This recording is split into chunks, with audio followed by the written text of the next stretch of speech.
Hello everyone. देखिए, आज हम हमारी जो क्लास है आज जो हमारी क्लास है क्लास नंबर 4th है, जो कि हमारी इसके अंदर हमारे फिजिक्स में क्लास हमने यूनिट चालू की थी electric charge and field. Electric charge and field के अंदर हमने 3 क्लास हम पूरी तरह से पढ़ चुके हैं। क्लास नंबर 1 जिसके अंदर हमने इंट्रोडक्शन बारे में जाना था और इलेक्ट्रिक चार्ज के बारे में जाना था।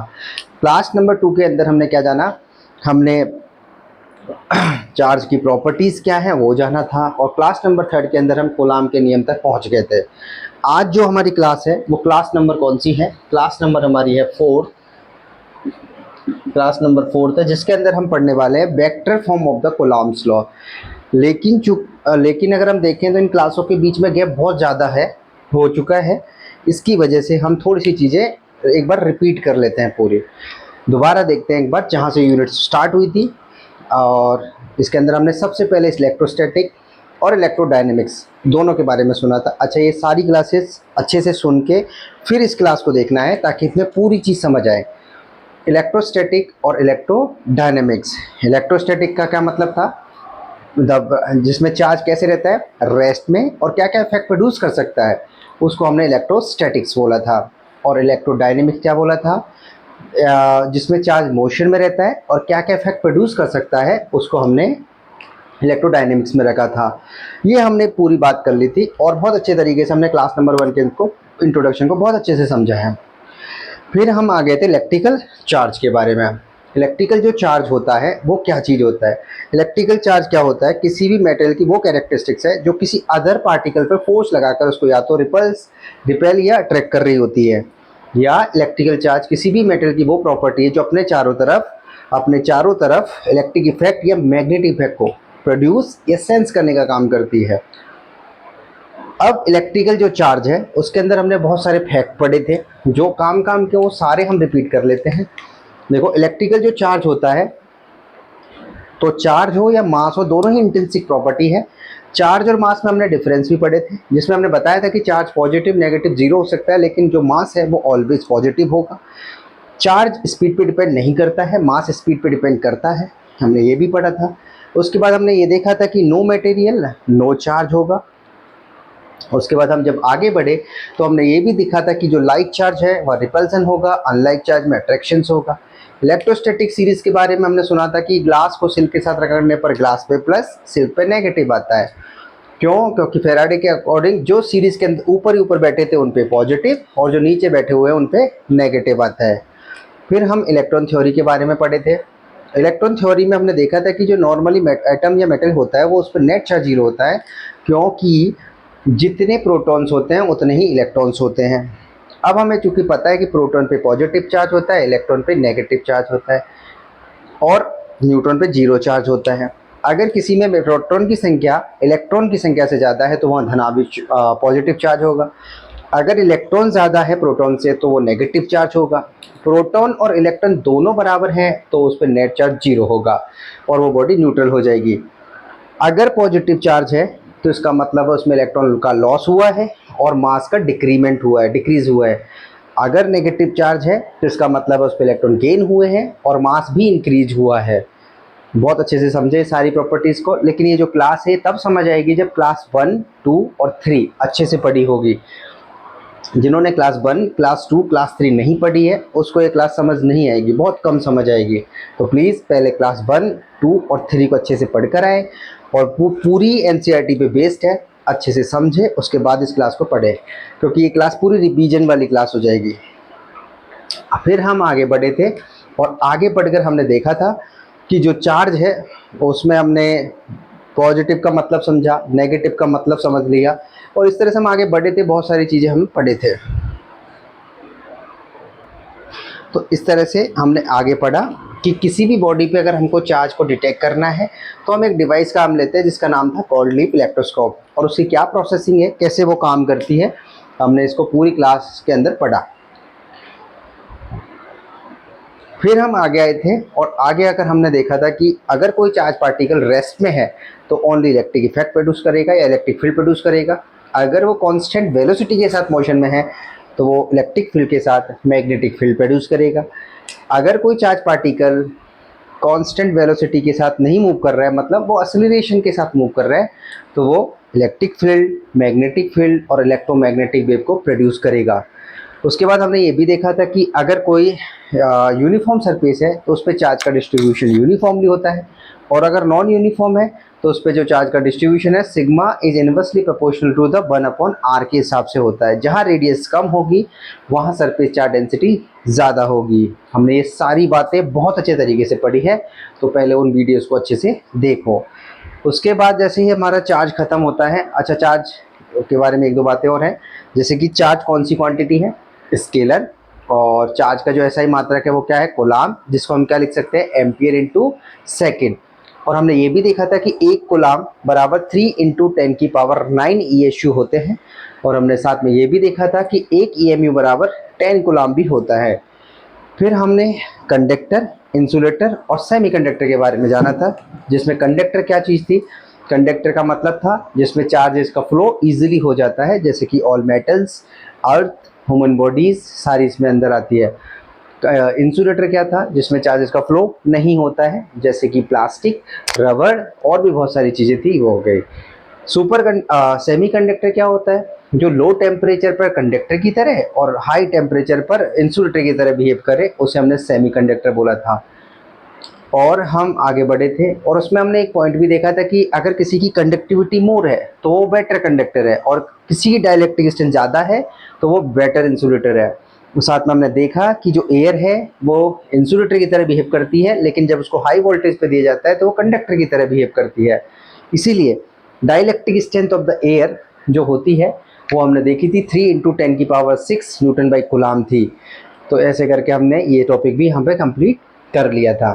फिर हम आ गए थे basic property of the electric charge के ऊपर, और उसके अंदर हमने पहला पढ़ा था एडिटिविटी ऑफ इलेक्ट्रिक चार्ज, जिसको हिंदी में बोला गया था आवेशों की योज्यता। और उसका स्टेटमेंट ये कुछ था कि चूंकि चार्ज जो है वो स्केलर क्वांटिटी है, इसलिए जो टोटल चार्ज होगा ऑफ द सिस्टम वो is algebraic sum of all individual charges होगा। जितने भी चार्ज उसके अंदर है उन सबका एल्जेब्रिक सम कर देंगे इंडिविजुअली, तो वही उस सिस्टम का नेट चार्ज होगा। ये उसका स्टेटमेंट था। फिर हम एडिटिविटी के अलावा दूसरी प्रॉपर्टी आए थे, तो उसमें बोला था क्वांटाइजेशन ऑफ इलेक्ट्रिक चार्ज, जिसको हमने लिखा था Q बराबर ±NE, मतलब जो नेट चार्ज होगा किसी भी सिस्टम का वो इलेक्ट्रॉन के चार्ज का इंटीग्रल मल्टीपल होगा। ये क्वांटाइजेशन ऑफ चार्ज के बारे में था। और लास्ट एंड फाइनल जिसमें हमने बोला था कि कंजर्वेशन ऑफ चार्ज, तो उसको तो वैसे भी बहुत अच्छे से आता है, charge can not be created nor be destroyed, it can be transferred from one body to another body. तो इस तरह से हमने basic property of electric charge भी बहुत अच्छे तरीके से पढ़ा था। और चूंकि ये रिवीजन पूरी क्लास है, तो ये उसके लिए आपको पहले क्लास 1, क्लास 2 और क्लास 3 देखनी है, तब इसको ये अच्छे से समझ आएगी।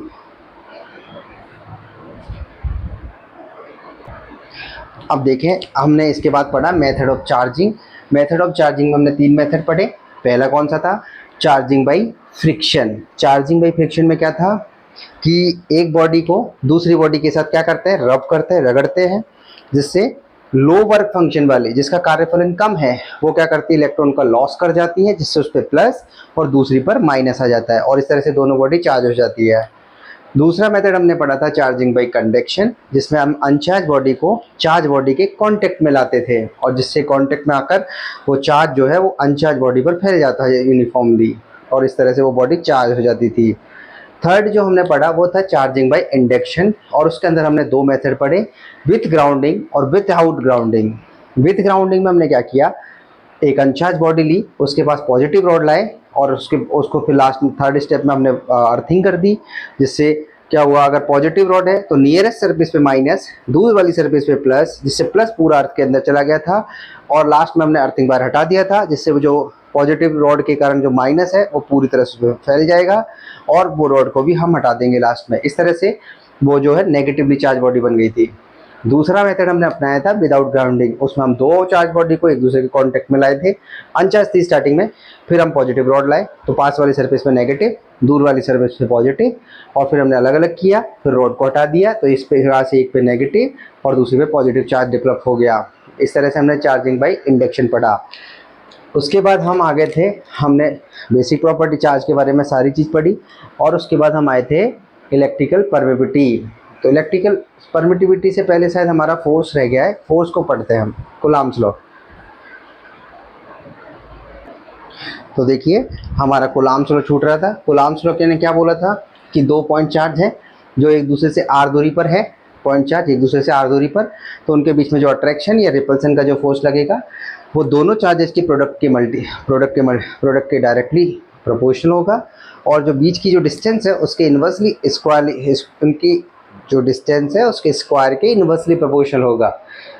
और F बराबर हमने फॉर्मूला बनाया था कि Q1 Q2 अपॉन R का स्क्वायर, और जहाँ पर K क्या था, इलेक्ट्रोस्टैटिक कांस्टेंट, और उसकी वैल्यू थी 9 इंटू 10 की पावर 9, और यूनिट थी newton into metre square upon coulomb square. फिर हमने K को लिखा था 1 अपॉन 4 पाई एप्सिलॉन नॉट।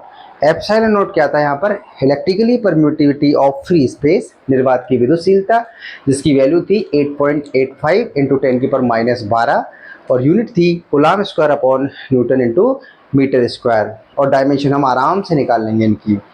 जो G होता है वो डिपेंड, जो K होता है वो मीडियम पे डिपेंड करता है, और जो G है वो मीडियम पे डिपेंड नहीं करता, इसलिए उसे यूनिवर्सल ग्रेविटेशनल कांस्टेंट, सार्वत्रिक गुरुत्वाकर्षण नियतांक बोलते हैं। और उसकी वैल्यू है 6.67 इंटू 10 की पावर -11, और यूनिट है newton into metre square upon kg square. फिर हमने देखा था कि दो चार्जों के बीच में कोई मीडियम नहीं था, फ्री स्पेस था, तो वहाँ पर फोर्स मैक्सिमम लगता है। और अगर हम उन दोनों चार्जों के बीच में मीडियम रखते हैं तो मीडियम की वजह से उनके बीच में लगने वाला जो फोर्स है वो डिक्रीज हो जाता है। तो परमिटिविटी क्या है, परमिटिविटी किसी भी मीडियम की वो कैरेक्टरिस्टिक थी जो उन दोनों चार्जों के बीच में लगने वाले फोर्स को डिक्रीज कर देती है। फिर हम आगे बढ़े थे और आगे हमने देखा था कि रिलेटिव परमिटिविटी क्या होती है। रिलेटिव परमिटिविटी हमने देखा था FO बटा FM, मतलब फोर्स इन फ्री स्पेस और divided by force in medium. तो उन दोनों का जो रेशियो होता है उसे हम रिलेटिव परमिटिविटी कहते हैं। उसके बाद हमने एक फॉर्मूला और बनाया था जिसमें AR बराबर था एप्सिलॉन M बटा एप्सिलॉन नॉट। तो ये होता था the ratio of permittivity of medium to the ratio of permittivity of free space. ये पूरी कहानी तब अच्छे से समझ आएगी जब तुम क्लास 1, क्लास 2 और क्लास 3 लेकर आओगे। अच्छे से क्लास 1, 2, 3 को देखो, उसके बाद ये पूरी कहानी एक तरह से रिवीजन हो जाएगी। तो हमने यहाँ पर इलेक्ट्रिकल परमिटिविटी के बारे में भी पूरा पढ़ लिया, कूलम्ब्स लॉ के बारे में भी पढ़ लिया, और आज जो हमारा टॉपिक है वो है vector form of the Coulomb's law, और आज हम यही टॉपिक पढ़ेंगे। चले चालू करते हैं vector form of the Coulomb's law. तो देखो अब हम चालू करते हैं Coulomb's vector form of the Coulomb's law. इसके अंदर क्या चीज़ है, देखो हमने देखा कि जो पहला चार्ज है वो है Q1 जो कि पॉइंट चार्ज है, दूसरा चार्ज हमारे पास है वो है प्लस का Q2। इन दोनों के बीच की जो दूरी है वो मैग्नीट्यूड में सेम है जो कि R है। और देखो NCERT के हिसाब से इसका जो फाइनल पॉइंट है, जैसे मैं इस डायरेक्शन की बात करूं, हम देखेंगे कि इस डायरेक्शन की अगर हम बात करें तो इसका जो फाइनल पॉइंट है वो है Q2। फाइनल पॉइंट कौन सा है, Q2। तो हम लिखेंगे यहाँ फाइनल पॉइंट, और ये चल के कहाँ से आ रहा है, Q1 से। कहाँ से आ रहा है चल के, Q1 से, तो उसको यहाँ लिखेंगे। दोबारा सुने, R21 का मतलब है, देखो ये 1 जो पीछे लिखा है इसको मैं एक वर्ड में लिख लेता हूँ जिसका नाम हो जाएगा फ्रॉम, और जो 2 लिखा है इसका क्या मतलब है, यहाँ पर का मतलब है यहाँ तक हमें जाना था। जैसे अगर इस डायरेक्शन को लिखना होता तो हम लिखते, देखो इससे इधर आ रहे होते तो हमारे पास जो फाइनल पॉइंट होता वो Q1 होता, और Q2 से Q1 आना था, तो हम लिखते फाइनल पॉइंट क्या है 1, और कहाँ से आ रहे हैं 2 से, तो ये हो जाता R12। तो हमने देखा कि जो R21 है और जो R12 है, दोनों की जो डायरेक्शन है वो एक दूसरे के अपोजिट है, वो एक दूसरे के बराबर नहीं है। देखो R जो 21 है वो तो इधर है, ये देखो 1 से 2, तो फाइनल पॉइंट लिख दिया यहाँ पे 2, और ये कौन सा इनिशियल पॉइंट। लेकिन जब R12 की बात हो रही है तो 1-2 का मतलब है 2 से 1, तो फाइनल पॉइंट है हमारे पास 1 और 2, इसका मतलब मैग्नीट्यूड तो दोनों का सेम है। तो हम ये भी लिख सकते हैं कि जो R12 वेक्टर है और R21 वेक्टर है, इन दोनों का मैग्नीट्यूड सेम होगा और हमने मान लिया R होगा। बट दोनों डायरेक्शंस के हिसाब से क्या है, सेम नहीं है। तो अगर हमको मान लो सेम लिखना है तो हम क्या लिखेंगे, r21 वेक्टर। और हमने 11th में पढ़ा था एक कॉन्सेप्ट, जैसे मान लो ये कोई ए वेक्टर है तो इसको नेगेटिव बनाना है तो क्या करेंगे, इसकी डायरेक्शन उल्टी कर देंगे और आगे माइनस लगा देंगे, तो इसे बोला जाता था नेगेटिव वेक्टर। कौन सा वेक्टर, इसे बोला जाता था नेगेटिव वेक्टर। इसमें कुछ नहीं था, जो डायरेक्शन थी उसके, अगर आप हमको कैसे डायरेक्शन चाहिए उसके अपोजिट, तो हम क्या लगा देते थे, माइनस, तो उसकी वजह से उसकी डायरेक्शन उल्टी हो जाती थी, तो ये नेगेटिव वेक्टर बन जाता था। तो ऐसे ही r21 की डायरेक्शन ऐसे है, r12 हमारे पास कैसे, ऐसे, तो उसको अगर हम ऐसे करना चाहते हैं तो हम क्या करेंगे, r12 के आगे क्या लगा देंगे, माइनस। और जैसे ही हम r12 के आगे माइनस लगाएंगे तो जो r12 ऐसे था वो घूम के कैसे जाएगा, ऐसे, और जो कि r21 की डायरेक्शन में, इसलिए माइनस लगा के दोनों क्या हो जाएंगे, आपस में बराबर। माइनस लगा के दोनों क्या हो जाएंगे, आपस में बराबर। अच्छा देखो, हमने 11th में एक टॉपिक और पढ़ा था जिसको हमने बोला था यूनिट वेक्टर। यूनिट वेक्टर का जो फॉर्मूला होता था वो होता था ए कैप बराबर ए वेक्टर अपॉन ए वेक्टर का मॉड। या तो हम इसको ऐसे लिखते थे या हम इसको नॉर्मली ए भी लिख देते थे, तो इसे बोला जाता था यूनिट वेक्टर। तो अगर हमको को मान लो कोई फुली वेक्टर निकालना है, ये वाला वेक्टर, तो हम क्या करते थे, इसी फॉर्मूले को यूज करते हुए इसको इसके पास गुणा कर देते थे। मतलब ए कैप जो है उसको किसी की मैग्नीट्यूड से गुणा कर देते थे। मतलब किसी को फुली वेक्टर बनाना है तो हम क्या करेंगे, मैग्नीट्यूड जो भी रहा हो उसे उसके यूनिट वेक्टर से गुणा कर देंगे, एकांक सदिश से परिमाण को गुणा कर देंगे तो हमें पूर्ण सदिश प्राप्त हो जाएगा। उसी तरह से देखो, जैसे कि हम r12 पे खेल रहे हैं अभी, तो r21 चाहिए हमें कैप, तो हम लिखेंगे r21 vector upon r21 vector का मॉड, जिसको हम बाद में भी क्या लिख सकते हैं, r21 वेक्टर अपॉन r भी लिख सकते हैं, क्योंकि हमने इसको r मान सकता है। सिमिलर प्रोसेस से r12 जो कैप होगा वो कितना होगा, r12 vector upon r12 vector का मॉड। ये r12 है, r21 है, और दोनों ही कैप में भी बराबर नहीं है, लेकिन अगर बराबर करना है तो हमें क्या लगाना पड़ेगा, माइनस। तो अगर हम इससे हिसाब से देखें तो इसको हम ऐसे भी लिखेंगे, r21 कैप बराबर माइनस का r12 कैप। ये हमारे बहुत ज़्यादा काम आएगा इस वेक्टर फॉर्म में। दोबारा से सुनेंगे, ये चार्ज है q1, ये चार्ज है q2, इन दोनों के बीच में जो डिस्प्लेसमेंट है इसको r21 और r12 बोला गया है। जब भी हम इसको चाहें तो देखो हमने क्या लिखा है यहाँ पर, r21, तो ये जो पहले पहले लिखा है इसका मतलब है फाइनल पॉइंट है, तो फाइनल पॉइंट को यहाँ लिखेंगे। और कहाँ से स्टार्ट हुआ है, 1 से, तो 1 से 2 जाना है तो हम इसको r21 लिखेंगे और डायरेक्शन ये रखेंगे। जब हम 2 से 1 आ रहे होंगे तो हमारा फाइनल पॉइंट होगा 1, और कहाँ से आ रहे हैं हम 2 से, तो हम लिखेंगे r12 और उसकी डायरेक्शन होगी ऐसे। दोनों डायरेक्शन में अपोजिट है इसलिए इक्वल नहीं है, अगर इक्वल करना चाह रहे हैं तो हम माइनस लगाना पड़ेगा। सिमिलरली इधर भी वही है, दोनों एक यूनिट वेक्टर में तो इक्वल नहीं है डायरेक्शन में, अगर इक्वल करना है तो हमें माइनस लगाना पड़ेगा। बट दोनों की डिस्टेंस फिक्स है, मैग्नीट्यूड फिक्स है, इसलिए हमने उसका मॉड लगा के दोनों को r के बराबर भी मान दिया है। तो ये तो पूरी कहानी थी हमारे पास डिस्प्लेसमेंट वेक्टर के बारे में। अब हमने देखा, अब हम क्या बात करेंगे, फोर्स के बारे में, क्योंकि इस पे ये फोर्स लगाएगा और इस पे ये फोर्स लगाएगा। तो जो भी फोर्स लगेगा वो हमें याद भी रखना है कि दोनों चार्जेस को जो लाइन मिला रही है उसके अलोंग लगेगा। क्या लगेगा, फोर्स जो भी लगेगा इस कोलम में दोनों चार्जों को मिलाने वाली लाइन के अलोंग ही लगता है। ये हमने अच्छे से पढ़ लिया है। जब भी डिस्प्लेसमेंट वेक्टर की बात कर रहे हैं तो यहाँ पर पहले फाइनल पॉइंट रखेंगे और बाद में इनिशियल पॉइंट है, और इस तरह से हम कंफ्यूज बिल्कुल भी नहीं होंगे। अब हम आगे चलते हैं जिसमें हम फोर्स को इंक्लूड करते हैं। पूरी कहानी को अच्छे से शायद समझ आ गया होगा, अच्छे से देखते हैं।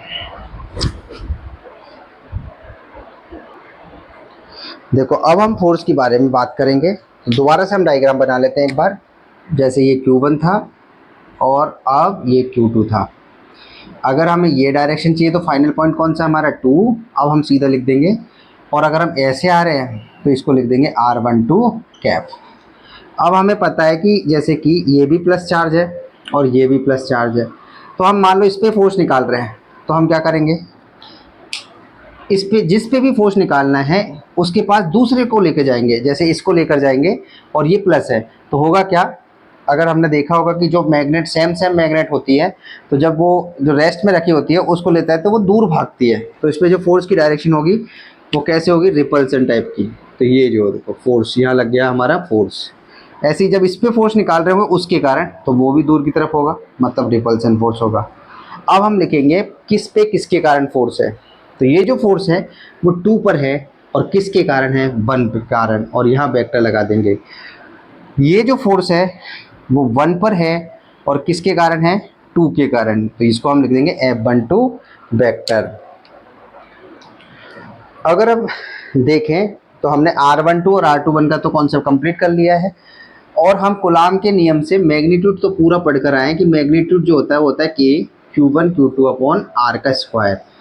अगर किसी भी फोर्स को हमें वेक्टर बनाना है तो मैं दोबारा बता देता हूँ, हमने अभी अभी पढ़ा कि यूनिट वेक्टर बराबर होता है ए वेक्टर बटा उसका मैग्नीट्यूड। तो अगर किसी का फुली वेक्टर चाहिए हमें तो हम लिखेंगे ए वेक्टर बराबर, तो ये मैग्नीट्यूड है, मान लो ये ए है, और इसको यूनिट वेक्टर से क्रॉस मल्टीप्लाई कर दिया, ये लो, तो हमारे पास पॉइंट आ गया है कि किसी के भी मैग्नीट्यूड को यूनिट वेक्टर से गुणा कर देते हैं तो फुल वेक्टर बन जाता है।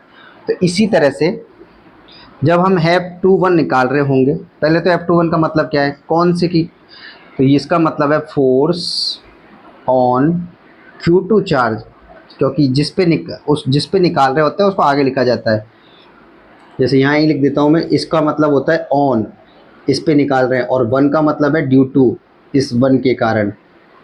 तो फोर्स किस पर है, ये 2 पर, फोर्स ऑन Q2 चार्ज, और किसके कारण है, ड्यू टू Q1।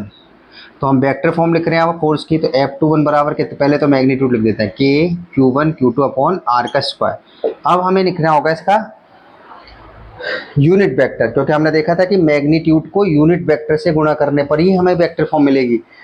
तो हमारे पास मैग्नीट्यूड तो आ चुका है, अब हमें इसे यूनिट वेक्टर से गुणा करना है, और यूनिट वेक्टर होगा इसका डिस्प्लेसमेंट वेक्टर का। तो तुमको देखना है कि फोर्स की डायरेक्शन कहाँ है, F21 किधर है, इधर, तो इस डायरेक्शन में ही हमें क्या चाहिए, डिस्प्लेसमेंट वेक्टर, और वो कौन है, R21। तो हम क्या लिख देंगे यहाँ, R21 कैप, और ये बन गया इसका वेक्टर फॉर्म। अब चूंकि ये जो है R21 है तो हम इसको R स्क्वायर को ऐसे भी लिख सकते हैं, R21 थोड़ा अच्छा लगेगा बस, ये लो, इसका मतलब तो वही है सेम।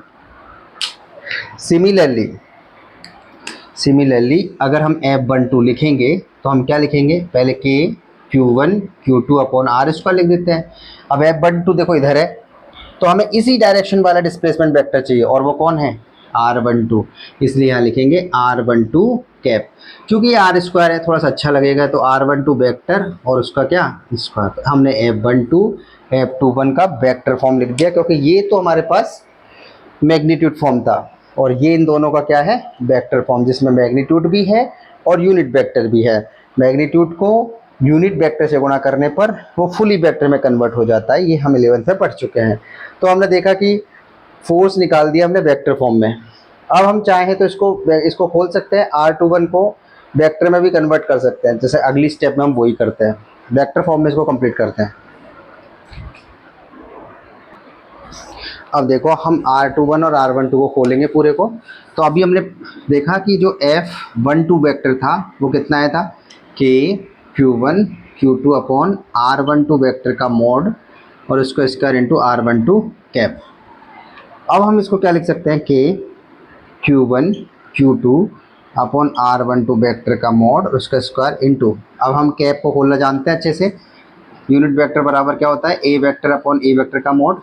तो इस फॉर्मूले को लगा के हम इसको खोल देंगे, तो ये हो जाएगा R12 वेक्टर और R12 वेक्टर का मॉड। तो ये जो आएगा वो आएगा कि Q1 Q2 अपॉन, देखो 2 और 1 कितनी पावर होगी, 3, तो R12 वेक्टर की पावर 3। तो ये F12 वेक्टर आ गया। अच्छा इसमें एक गायब है, ये वाली स्टेप तो लिखी नहीं, तो ये हो जाएगा R12 वेक्टर। तो ये वेक्टर जब आएगा तो पावर 3 आएगी, जब यहाँ यूनिट वेक्टर आएगा तो पावर कितनी आएगी, 2। सिमिलरली अब हम F21 पे बात करते हैं। देखो जब हम F21 लिख रहे होंगे तो हम क्या लिख रहे होंगे, पहले मैग्नीट्यूड लिखेंगे K Q1 Q2 upon R21 vector का मॉड और उसका स्क्वायर, और यहाँ लिख रहे थे हम R21 कैप, यही लिखा था हमने।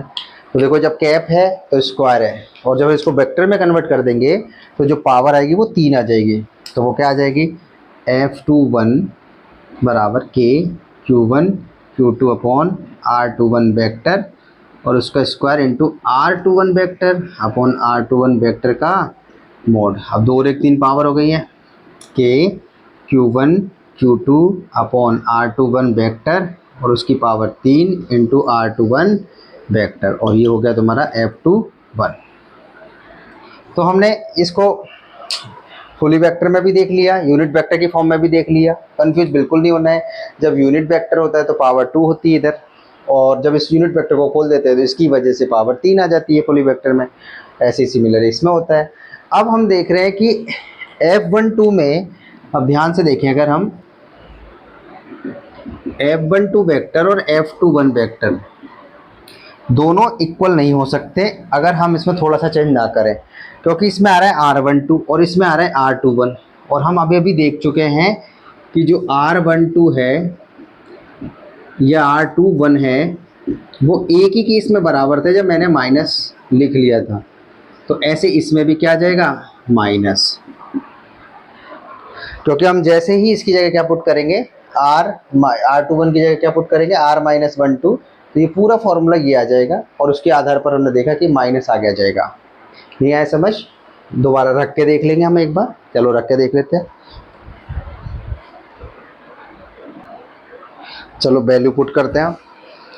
देखो हमने देखा कि F12 ये रहा और F21 में ये रहा, और वैसे भी ये देखो, ये यहाँ पर 12 है तो यहाँ पर भी 12 है, यहाँ 21 है तो यहाँ पर भी 21 है।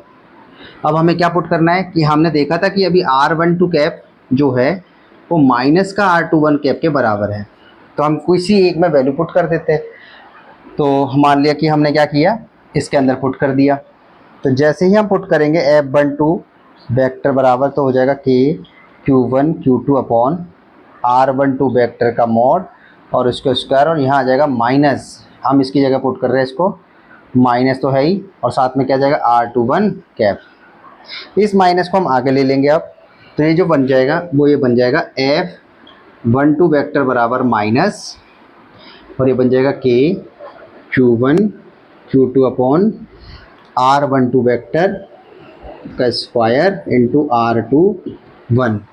और हमें बहुत अच्छे से पता है, हमने देखा था स्टार्टिंग में कि R12 वेक्टर बराबर क्या है, R21 वेक्टर, तो हम इसको भी R21 लिख सकते हैं, और दोनों को हमने R माना था, तो हम इसको लिख सकते हैं F12 वेक्टर बराबर minus K Q1 Q2 upon R21 vector का मॉड और उसका स्क्वायर।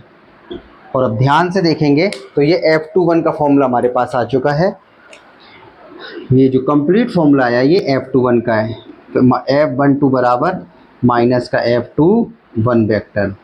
और हमने देखा कि ये दोनों मैग्नीट्यूड में तो इक्वल हैं बट डायरेक्शन में एक दूसरे के अपोजिट है, और ऐसा किस लॉ में होता है, न्यूटन्स के थर्ड लॉ में, जिसमें बोला जाता है कि एक्शन पे रिएक्शन, अगर एक्शन नीचे है तो रिएक्शन ऊपर होगा, जो अमाउंट फोर्स का होता है वो इक्वली होता है। तो यहाँ पर भी हमने देखा कि कूलॉम्स लॉ किस लॉ को फॉलो करता है, न्यूटन्स के थर्ड लॉ को फॉलो करता है। इस बात को हमने प्रूव कर दिया है with the help of the Coulomb's law in vector form, और इस तरह से हमने वेक्टर फॉर्म कंप्लीट पूरी तरह से समझ लिया है। अब हम आगे चलते हैं थोड़ा सा। तो इस तरह से हमारा कूलॉम्स लॉ का वेक्टर फॉर्म भी खत्म होता है यहाँ पर। तो हमने पूरा कूलॉम्स लॉ पढ़ लिया और कूलॉम्स लॉ का वेक्टर फॉर्म भी पूरा पढ़ लिया। तो इस तरह से यहाँ हमारा जो है एक पार्ट इस यूनिट का ख़त्म हुआ। अब हम चलते हैं कि कूलॉम्स लॉ और ग्रेविटेशनल लॉ में क्या सिमिलरिटी और डिसिमिलरिटी है। तो एक तरफ हम लिख लेते हैं ग्रेविटेशनल लॉ, जिसको हिंदी में बोला है गुरुत्वाकर्षण बल, और एक है Coulomb's law, Coulomb's law, Coulomb का नियम। हमने देखा था कि ये m1 था और ये m2 था, बीच की दूरी r थी। यहाँ पर q1 था और ये q2 था, बीच की दूरी r थी। तो यहाँ जो फोर्स आया था वो आया था g m1 m2 upon r का स्क्वायर। और यहाँ जो ये तो था ग्रेविटेशनल फोर्स और ये इलेक्ट्रोस्टैटिक फोर्स जो था कि q1 q2 अपॉन r का स्क्वायर। अब हमें इन दोनों लॉज में क्या पढ़ना है, सिमिलरिटी और डिसिमिलरिटी के बारे में पढ़ना है। तो पहले हम सिमिलरिटी पढ़ते हैं दोनों लॉज में। सिमिलरिटी, समानता क्या क्या है। देखो दोनों ही फोर्स, चाहे एफ ही हो तो उसमें भी क्या आ रहा है आर का स्क्वायर, और एफ जी हो उसमें भी ये आर स्क्वायर। देखो नीचे आर स्क्वायर है, इसमें भी आर स्क्वायर है। इसको बोलते हैं दोनों ही जो है बोथ फोर्सेस आर फॉलो, ये क्या है इनवर्स है, एक तो उल्टा है और स्क्वायर लॉ, तो इसे बोला जाता है inverse square law. Inverse square law. तो पहला पॉइंट हमारा बिल्कुल क्लियर है कि चाहे इलेक्ट्रोस्टैटिक फोर्स हो चाहे ग्रेविटेशनल फोर्स हो, दोनों में ही आर स्क्वायर नीचे है, तो ये दोनों ही इनवर्स स्क्वायर लॉ को फॉलो करते हैं। Okay, similarity. दूसरी बात, दूरी। देखो दोनों ही फोर्स जो हैं, चाहे एफ जी है चाहे एफ ई है, दोनों ही कांटेक्ट में इनका रहना जरूरी नहीं है, मतलब ये नॉन कांटेक्ट फोर्स है।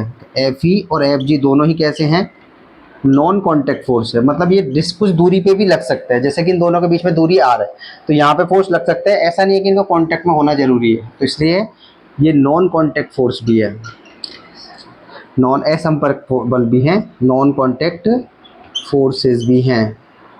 और नंबर थर्ड, देखो नंबर थर्ड क्या है, चाहे एफ ई है चाहे एफ जी है, इन फोर्सों ने जो भी वर्क किया होगा वो पाथ पे डिपेंड नहीं करता है। पाथ पे डिपेंड इंडिपेंडेंट, हम शॉर्ट में लिख देते हैं पाथ इंडिपेंडेंट। इसलिए इन फोर्सेस को क्या बोला जाता है, कंजर्वेटिव फोर्सेस।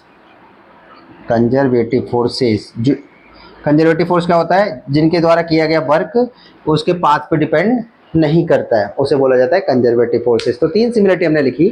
पहली सिमिलरिटी के अंदर हमने देखा कि एफ ई और एफ जी दोनों फोर्सेस इनवर्स स्क्वायर लॉ को फॉलो करते हैं।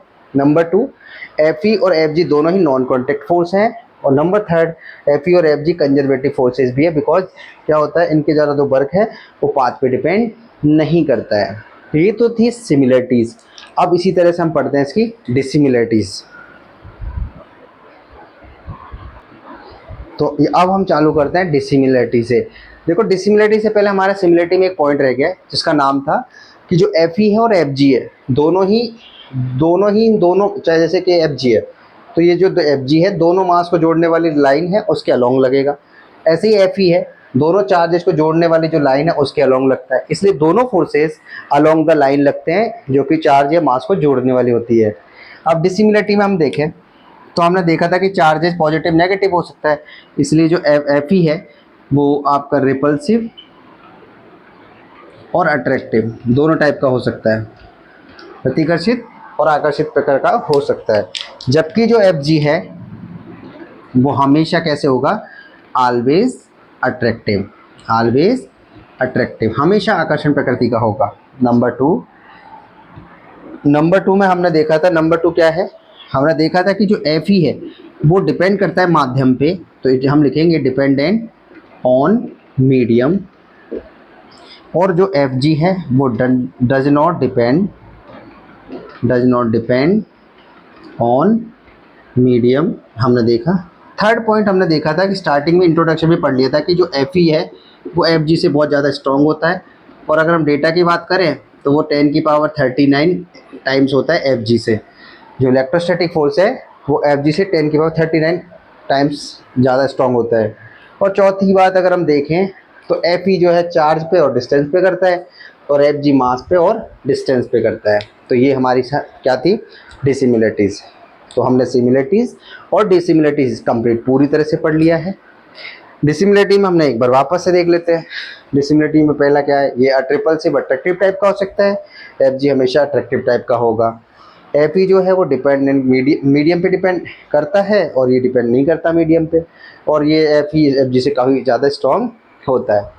तो इस तरह से हमने कुलाम्स लॉ और कुलाम्स का वेक्टर फॉर्म लॉ कंप्लीट कर लिया है। अब हम जब कल आएंगे तो इलेक्ट्रिक फील्ड लाइन के बारे में पढ़ेंगे और उसको अच्छे से पढ़ेंगे।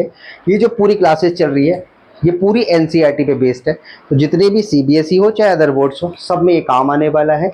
इन क्लासेस को देखते जाइए और ज़्यादा से ज़्यादा लाइक शेयर सब्सक्राइब करते रहिए ताकि ये क्लासेस जल्दी से जल्दी आती रहे। Thank you.